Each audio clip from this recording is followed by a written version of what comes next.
Welcome back to Sweet Night Reacts, and today's videos is going to be about people having to make serious sacrifices as far as living in their car in order to make ends meet. Life has hit them hard, and then they're trying to get back on their feet and pinch pennies. So these videos are going to show everything that they're doing as far as living in their car in order to save money to get back ahead in life. I am basically making a little series of me getting rid of this $16,000 debt that I have to an apartment I used to live in.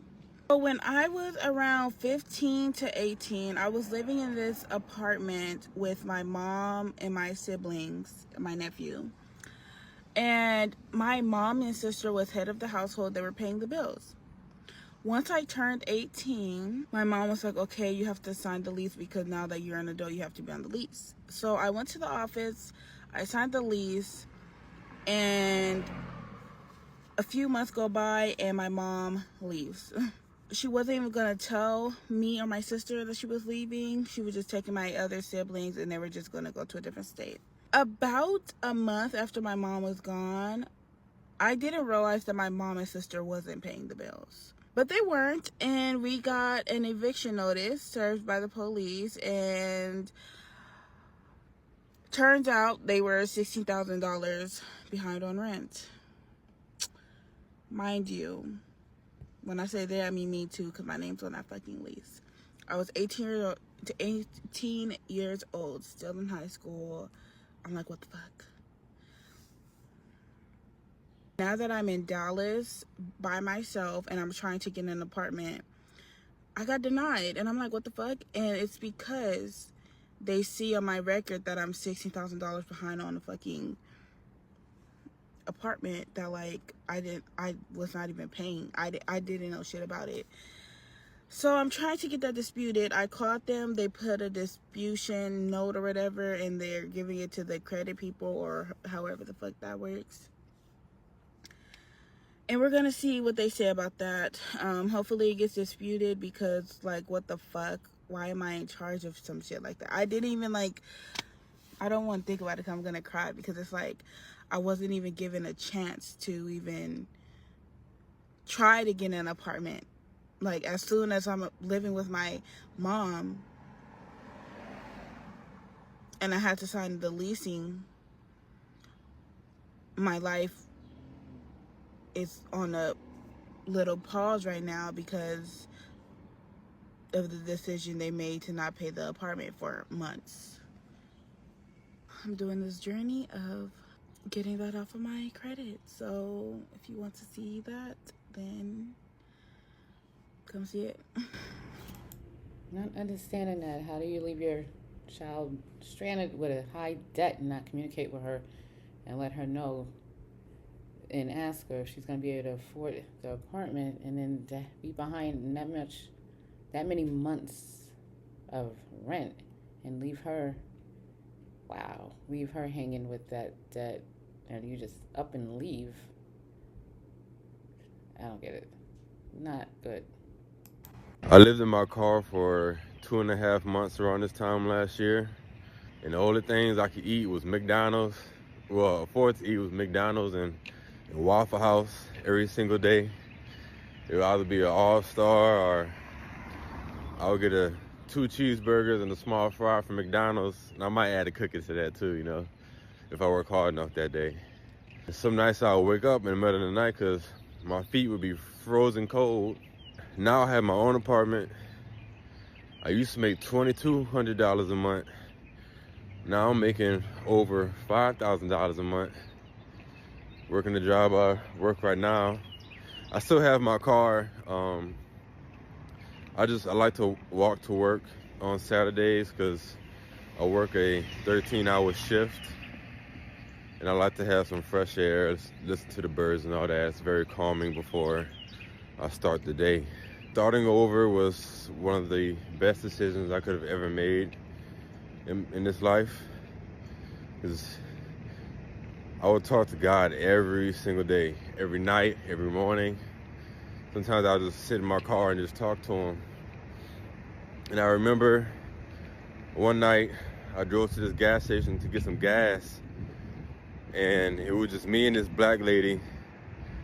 She was a little bit older than me. She drove a Mercedes-Benz SUV, and like, that's how I knew it was God, because ain't no woman about to talk to no grown man at a gas station. You know what I'm saying? Especially at night. I got out to pump some gas. She got out of the car and said that God told her to tell me that the situation that I'm in, He's not gonna always keep me in that situation. I won't always be in that situation. And she didn't know what I was going through, because if you see the windows of my car, they are very tinted. You cannot see. It's almost like a police car in Atlanta. Like, you can't see in them at all.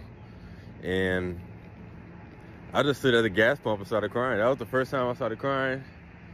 There was only one instance in that whole 2.5 months where I was like, I want to go back home, but I was so determined to come here, and I wasn't fully prepared for it. And I was lying to my friends, telling them I was staying with family. I was telling family I was staying with friends and all that.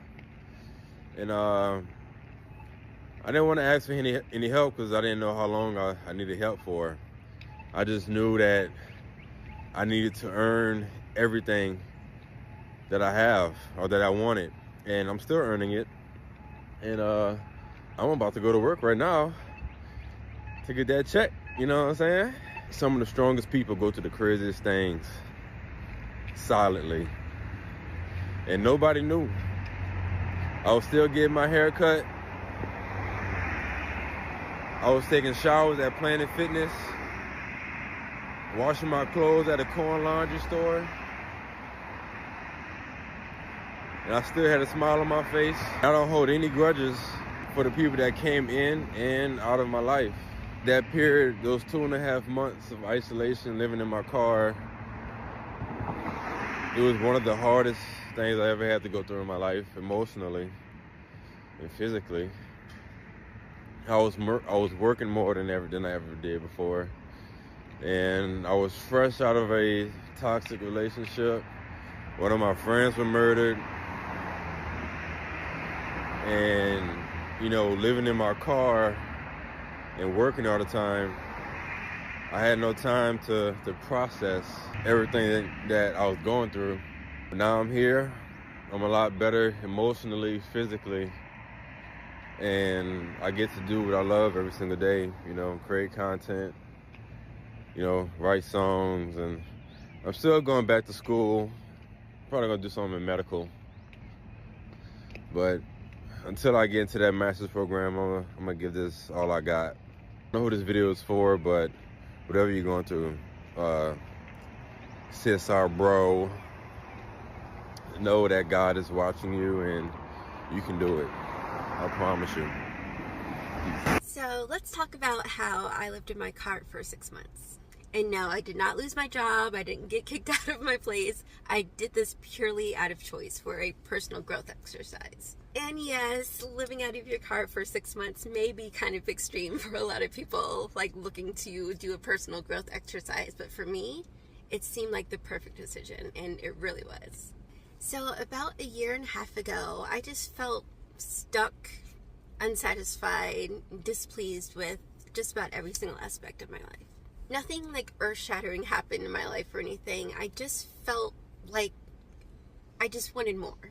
So all throughout my life, there's kind of been a theme of me missing out on experiences and opportunities because I'm scared.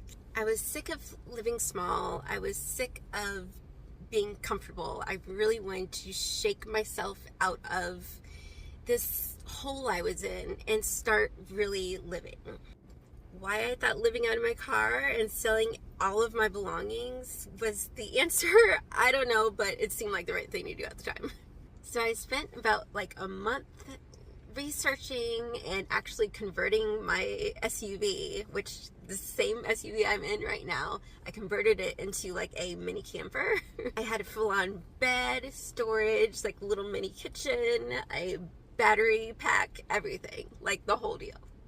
So at the time, I was actually living in Boise, Idaho, and it gets freezing there, so there's no way I was gonna do it there. So I headed down to San Diego because, one, San Diego, and two, weather is absolutely perfect. Was I scared? Yes. What did I think about the million things that could go wrong? Yes. Like my car could break down. I could get my car broken into. Some freak might like try to kidnap me. I don't know. There were a million things that could happen, that could go wrong.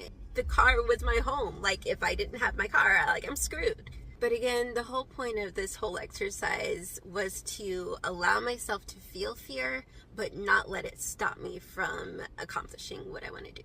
So I can honestly say for probably the first 4 or 5 nights, I did not sleep. Any little noise, I was like up and like looking around and convinced someone was trying to break into my car to try to kill me. And I don't know if you know anything about San Diego, but yeah, it's pretty, but it is not the safest place. Like the homeless population is just absolutely insane. Traffic is a mess. There's people everywhere. So there was a good chance that people would see that I'm actually living out of my car, and yes, that could make me a target. Okay, y'all, so this is my 3rd day being homeless, and I'm saying all of these, y'all. I went to an interview the day before I got kicked out. So when I went to the interview, my orientation is next week, so I'm preparing to go to work. Hopefully I stay on the job, if the job save me some money to at least get me a room or get me an apartment or something like that. So I'm grateful to even be alive, to even be breathing, to have a car where I can stay in until I get back on my feet, because it's just like, y'all, this journey for me has been so crazy. I'm in the process of writing a book because I kind of knew this day was coming before it came. It had came before, but it wasn't, I wasn't in the right mind frame to film it, but now I will. And y'all just stay. I live in my car, and you're absolutely right. We should not have to live in cars, but we do. It's because when I was 17 years old, $400 was my rent for 4 years straight. It was 2 bedrooms and a living room the size of a 3-car garage with a half bath and a very large kitchen. I had laundry hookup, and it was incredible. And electric was so cheap back then too. But fast forward to 2025, and those same apartments are literally $3,000 right now. It's pretty pathetic how incredibly sad the world is right now for us to have to live in cars just so we cannot be drowning under 3 jobs. Because I had multiple jobs. I always have multiple jobs. And for the first time in my life, I have a job and a side hustle, not multiple jobs. So, I mean, we shouldn't have to live in cars. But there's freedom that comes with it. But thank you for your support. Well, that is it. Conclusion to my videos. Yeah, sometimes you gotta make some sacrifices in life as far as living in your car in order to make ends meet, and then just hustle and work hard, crazy shifts to get where you want to be in life. So every now and then you have something hit you hard and you just bounce back and get on your feet. So sacrifices have to be made. So living in a car is an experience. I would do it if I had to. I definitely would do it if I had to. Because, as long as you're close to a laundromat and a Planet Fitness, hey, you gotta do what you gotta do. Just hustle, save that money, and then a couple of months you'll be able to get a nice place.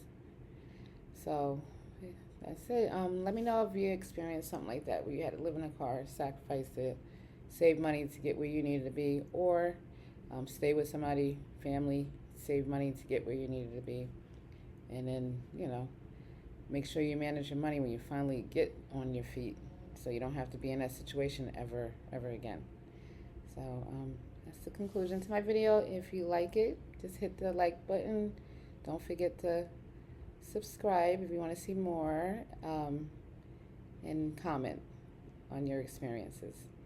Thank you for watching. Bye.